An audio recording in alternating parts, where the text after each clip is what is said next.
सुंदर वन के घने जंगल में रानू चिड़िया अपने परिवार के साथ रहती थी। वह बहुत अमीर नहीं थी, लेकिन मेहनती और ईमानदार थी। वह हर साल टेसू के फूलों की खेती करती। होली पर उन्हीं फूलों से प्राकृतिक रंग बनाकर बेचती थी। कमाई ज्यादा नहीं होती थी, लेकिन वह अपने पुश्तैनी काम से बहुत प्रेम करती थी। एक दिन कालू और गोरी रानू के पास आए। अरे रानू, तुम ये काम बंद क्यों नहीं कर देती? देखो, अब जमाना बदल गया है। बाजार में नए नए चमकीले रंग आ गए हैं। लोग वही खरीदते हैं। तुम भी कोई दूसरा काम कर लो। गोरी, ये काम मेरे दादा परदादा करते आए हैं। इन्हीं टेसू के फूलों से तो भगवान श्री कृष्ण होली खेलते थे। प्राकृतिक रंग सुरक्षित होते हैं, सेहत के लिए अच्छे होते हैं। मैं यह काम नहीं छोड़ सकती। लेकिन सच ये भी था कि बाजार में सस्ते और चटकीले रासायनिक रंगों की वजह से रानू के रंग कम बिक रहे थे। जंगल के उसके पड़ोसी गोरी कवि और कालू कव्वर ने अपनी दुकान में होली के लिए तरह तरह के चमकीले रंग सजा रखे थे। उसकी दुकान पर खूब भीड़ लगती थी। दूसरी तरफ रानू के पास गिनती के ही ग्राहक आते थे। एक दिन मिट्ठू तोता रानू की दुकान पर आया और बोला, रानू बहन, मैं अपने बच्चों के लिए पिचकारी कहीं से भी ले लूंगा, लेकिन होली तो आपके ही रंगों से खेलूंगा। रानू मुस्कुरा दी और उसे रंग पैक करके दे दिए। लेकिन अधिकतर पंछी कालू की दुकान से ही रंग खरीद रहे थे। होली से पहले ही कालू का सारा माल बिक गया। उधर रानू का माल वैसा का वैसा था, उसका माल नहीं बिक पा रहा था। तभी गोरी कवि रानू के पास गई और ताना देते हुए बोली, देखा रानू, मैंने पहले ही कहा था ये काम छोड़ दो, पर तुम तो मेरी बात सुनती ही नहीं हो। तभी कालू कौवा भी वहाँ आ गया।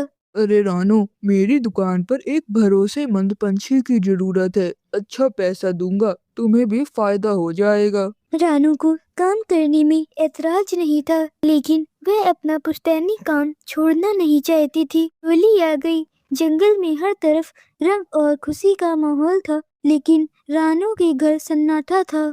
तभी कबूतर काका अपने बेटे के साथ रानू के घर गए। रानू बेटा, होली की बहुत बहुत शुभकामनाएं। ये लो, मेरी पत्नी ने तुम्हारे लिए गुजिया भेजी है। थैंक यू आंटी, आपकी वजह से मैं ठीक हो गया। रानू चौंक गई। तभी कबूतर ने बताया, 2 दिन पहले ये कालू की दुकान से रंग खरीदा था।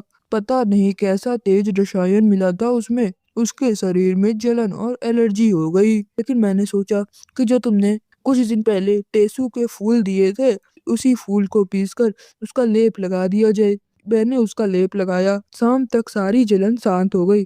काका, आपने ये तो बहुत अच्छा किया। टेसू के फूल बहुत फायदेमंद होते हैं। वह कोई भी घाव ठीक कर देते हैं और उसके रंगों से होली खेलेंगे तो कोई भी नुकसान नहीं होगा। हाँ, फिर हमने तुम्हारे बनाए रंगों से होली खेली। बिल्कुल सुरक्षित और सुगंधित थे।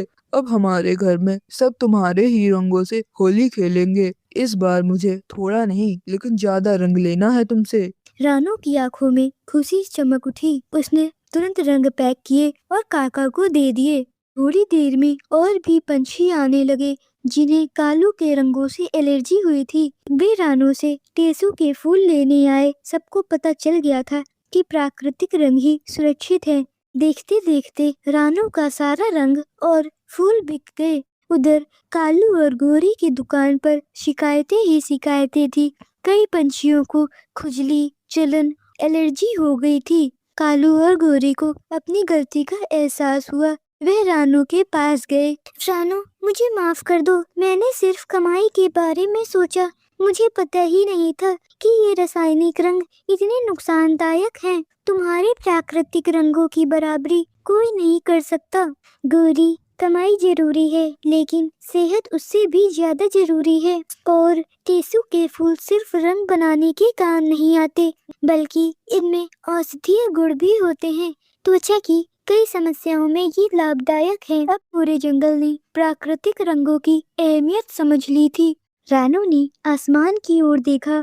उसे लगा जैसे उसके पूर्वज उस पर गर्व कर रहे हैं। प्यारे दोस्तों, आपको और आपके परिवार को होली की ढेर सारी शुभकामनाएं। अगर कहानी पसंद आई हो तो वीडियो को लाइक करें और कमेंट में जरूर लिखें हैप्पी होली।